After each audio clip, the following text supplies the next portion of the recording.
Thanks for having me back. Those who came to this last year might remember me speaking then.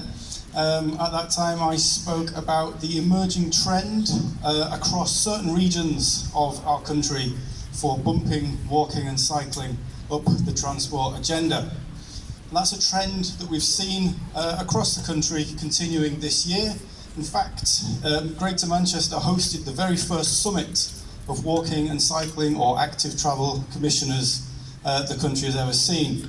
We currently have commissioners in Greater Manchester, Sheffield, Liverpool, the West Midlands, Scotland, and of course, London. Those represent 22 million people. So they're fighting the corner of 22 million people for improved active travel infrastructure, which is a marked improvement to where we were a few years ago.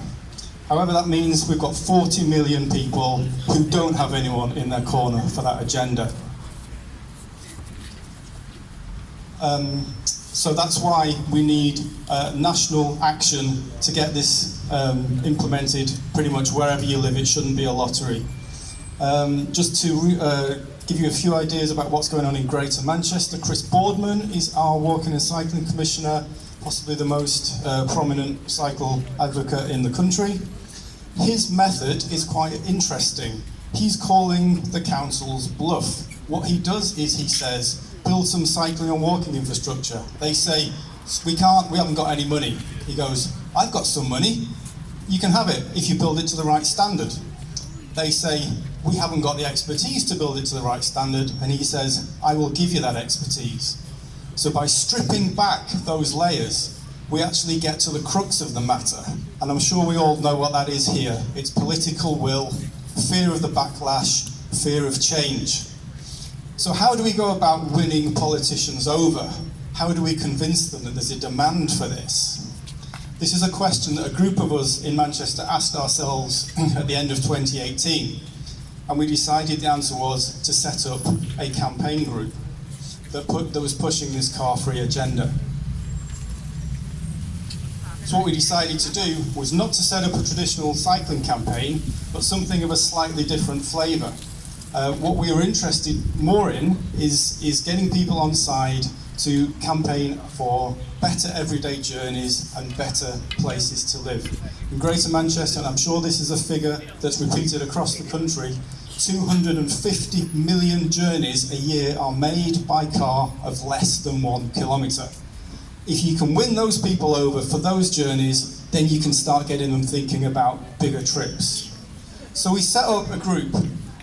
We didn't even put bikes in the name. We called ourselves WalkRide. Okay, you can ride a bike, but you can also ride a scooter, you can ride a bus. It's more of a catch-all idea.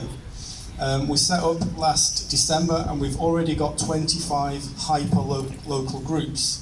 What we mean by hyper-local groups are people who are interested in the streets around them, the journeys they make, their commutes, their kids' journey to school, and we found in a very organic way that that is the unit that people are interested in. As a result of that, we've got people who don't cycle who are campaigning for active travel infrastructure. We've got people who've never campaigned before involved in our group because it's about them. It's not about cycle commuters, it's not about the traditional stuff. That's all very important as well, but how do you win over that bigger population? And that's what we've tried to do. So we're about positive and inclusive messaging. We talk about healthy streets, active neighbourhoods, livable cities, clean air. We focus our campaigns on improving the school run, getting rid of pavement parking, traffic-free towns and cities, which we're all talking about, and bottom of the list is, well, equally important, is getting bikes on public transport, catering better for people who want to use bikes as part of a multimodal trip. And in the few months that we've been going, we've already had a few successes. We've given evidence for Parliamentary Committee. We're already the first point of contact for any media stories about this. We've already put in various bids for infrastructure interventions, mini Holland type things like that. We were part of a movement that has caused Manchester to bring forward the pedestrianisation of Deansgate, which is a key shopping street stroke traffic sewer.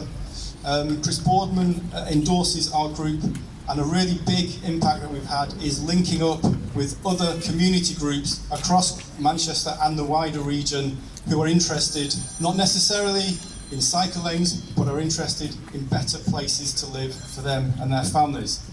Of course, we still face a lot of challenges. The Greater Manchester pollution charge exempts private motor vehicles as it is currently planned. That's something we need to get sorted out. We face an obstinate old guard across many of the councils in the region.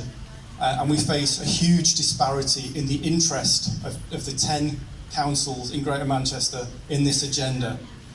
If the schemes that have currently been proposed are actually built, that will see residents of Salford have £300 a head spent on cycling and walking infrastructure, while the residents of Oldham will get just £3.60. That's still twice the national average, but it's not good enough.